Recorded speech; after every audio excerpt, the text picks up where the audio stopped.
नमस्कार दोस्तों, मैं अंकुर उपाध्याय स्वागत करता हूं आप सभी का एक बार फिर से अपनी नई वीडियो में।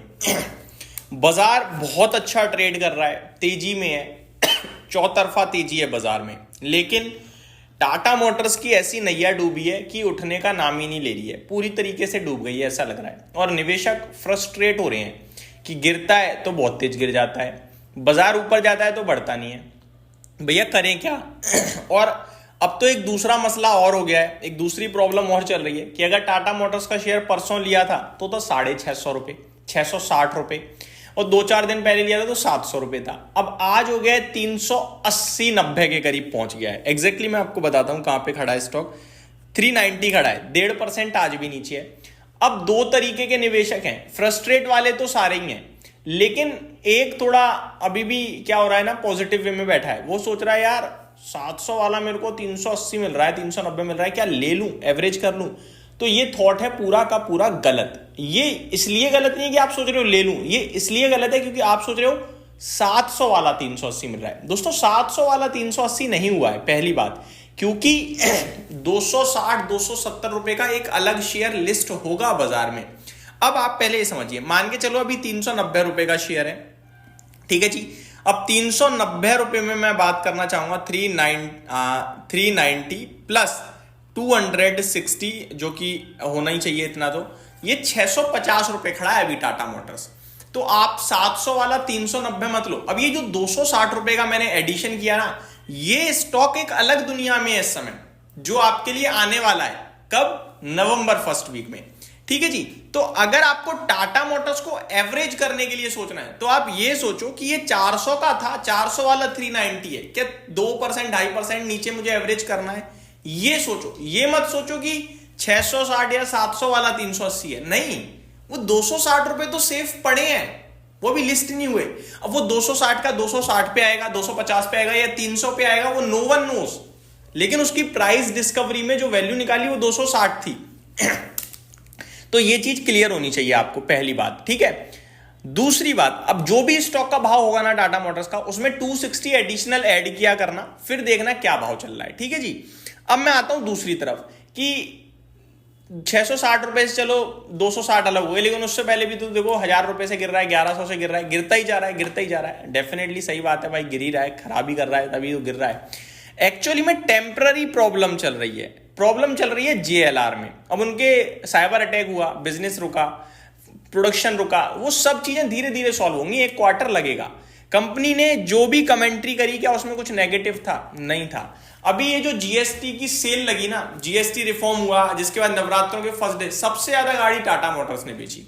तो एज अ बिजनेस कोई दिक्कत नहीं है, लेकिन अगर आप इसे डे टू डे मार्केट से रिलेट करोगे आजकल, तो ये आउट परफॉर्म या ये आपको निराश ही कर रहा है, ये अंडर परफॉर्म कर रहा है, ये सच बात है।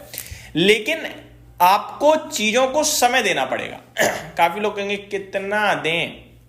ये जो डीमर्जर हुआ है ये इसीलिए हुआ है ताकि कमर्शियल व्हीकल जो बहुत अच्छा कर रहा है, कम से कम उसमें तो कोई डाउट नहीं है ना, उसमें तो जेएलआर का कोई पार्टिसिपेशन नहीं है, वो तो निवेशकों को पैसा बना दे पूरी तरीके से। तो मेरे को लगता है आप 1 महीने रुकिए, 1 महीने में जो दोनों की वैल्यू निकलेगी, आई थिंक वो पॉजिटिव वैल्यू होगी करंट वैल्यू के हिसाब से। तो मेरा मानना यह है कि आपको थोड़ा समय और देना चाहिए, 1-1.5 महीने का। दोनों शेयर्स लिस्ट हो जाएंगे, फिर आप पे भी ऑप्शन होगा। मैं तो कहूंगा दोनों के साथ ही बने रहना, क्योंकि अभी अगर इस वीक जो अभी स्टॉक में लिस्टेड है, इसमें अगर आपको दिक्कत दिख रही है तो यही दिक्कत सॉल्व हो रही है, और फिर ये भी चलेगा। और कमर्शियल व्हीकल का तो कोई विदाउट दिक्कत चलेगा ही चलेगा, ऐसा मेरा मानना है। वो तो सेल्स के ऊपर डिपेंड करता है, कैसी बिक्री आ रही है, कैसी नहीं आ रही है। इस समय जो लिस्टेड है वहां ज्यादा सेल आएगी, क्योंकि कमर्शियल्स का उतना इस समय बोलबाला नहीं दिख रहा।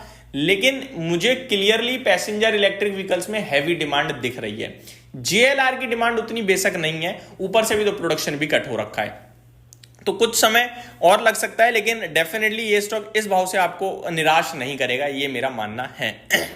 ठीक है, तो पहली बात, ये 660 या 700 वाला 390 नहीं है जो आपका दिमाग कह रहा है, ये 400 वाला है जो 390 खड़ा है, ये मान के चलो। और 260 रुपए आपके एक अलग जगह रखे हुए हैं प्रति शेयर, और वो आपके लिए लिस्ट होंगे नवंबर फर्स्ट वीक या फर्स्ट हाफ में। इतना आपको मैं बताना चाहता हूं। अब बढ़ते हैं आगे दोस्तों। बाजार 25,330 पे ट्रेड कर रहा है। मिड कैप 1% ऊपर है, स्मॉल कैप 1%, निफ्टी बैंक और सेंसेक्स में भी बढ़िया तेजी है। ब्रॉडर मार्केट आज ऊपर है। ऐसा लग रहा है कि बहुत अच्छी स्क्रीन है आज, मार्केट ब्रेथ भी बहुत अच्छी दिख रही है। तो पोर्टफोलियो डेफिनेटली रिवाइव करते हुए दिखी आज इन्वेस्टर्स की।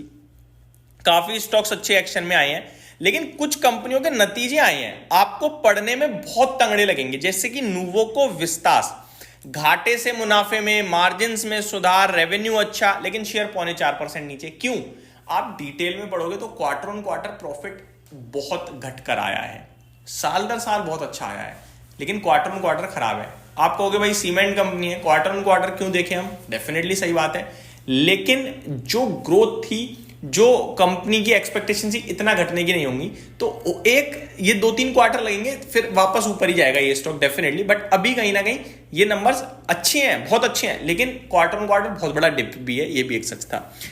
दूसरी तरफ टाटा कॉम, इसके नंबर्स मेरे को कुछ इतने खास नहीं लग रहे हैं। मार्जिन आप देखो वो घटा, रेवेन्यू वो थोड़ा सा इंक्रीज हुआ है, प्रॉफिट घटकर आया है, लेकिन शेयर 3.5% ऊपर है, और 2-4 दिनों में तो भागा भी है, फिर भी ऊपर है। तो ये मेरे को डिफरेंट लगा थोड़ा सा।